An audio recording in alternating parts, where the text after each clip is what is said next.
এখন আমি দাঁড়িয়ে রয়েছি 2500 বছরের প্রাচীন বিশ্ববিদ্যালয়ে, যেখানে আগেকার বৌদ্ধ পণ্ডিতেরা জ্ঞান অর্জন করত।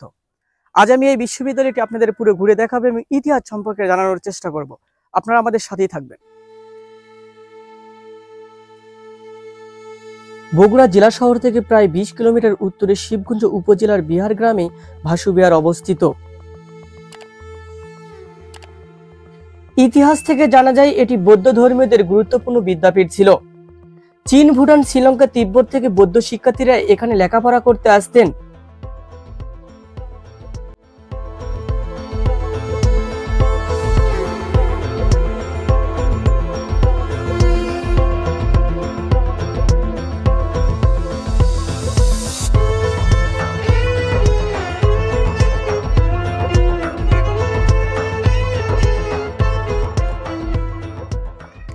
স্থানীয়রা এই বিহারকেই নরপতি ধাপ নামে চিনে থাকেন, তবে ব্রিটিশ শাসনামলে এই বিহারকেই ভাসু বিহার নামে আখ্যায়িত করেন।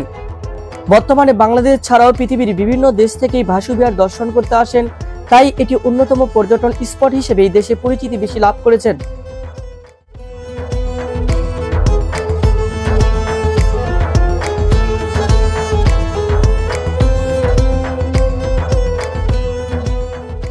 উনিশশো 1973 থেকে 1974 সাল পর্যন্ত প্রথমবারের মতো প্রত্নতান্ত্রিক খনন শুরু হয়।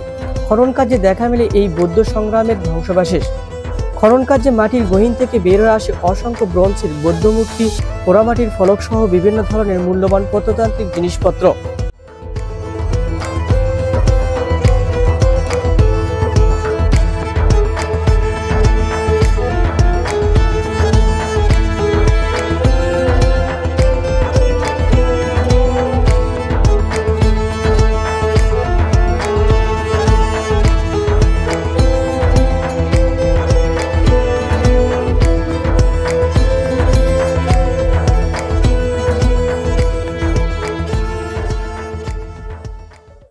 আগেকার যুগের কারিগরেরা কতটা দক্ষ ছিল তাদের কাজ দেখলেই বোঝা যায়, যা এখনো শত শত বছর ধরে দাঁড়িয়ে রয়েছে।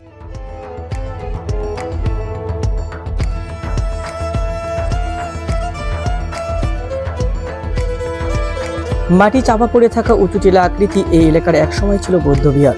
চীনা পর্যটক ইয়াংসাংয়ের বিবরণীতে ভাসু বিহারের উল্লেখ আছে।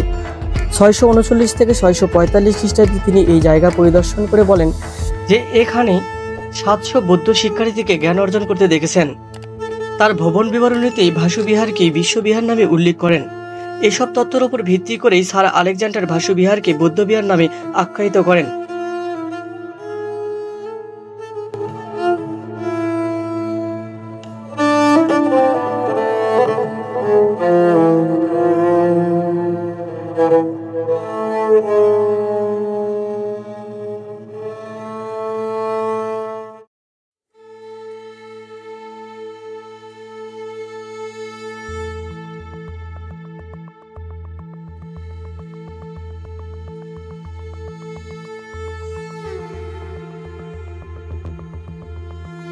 এই স্পটে 4টি সংগ্রামের ধ্বংসাবশেষ দেখা যায়।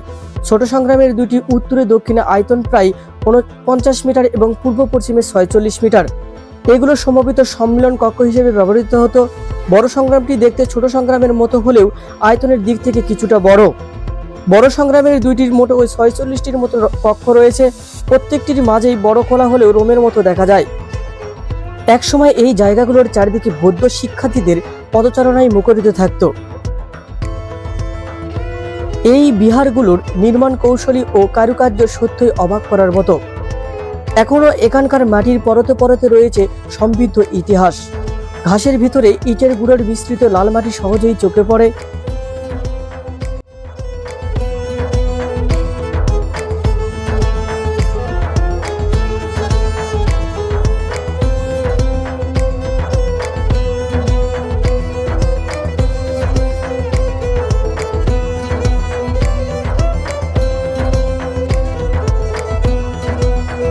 আজ এই পর্যন্তই। দেখা হবে পরবর্তী কোনো ভিডিওতে। সে পর্যন্ত সবাই সুস্থ থাকবেন, ভালো থাকবেন। ভিডিওটি ভালো লাগলে লাইক দিবেন, শেয়ার করবেন, চ্যানেলে নতুন হলে সাবস্ক্রাইব করবেন। ধন্যবাদ।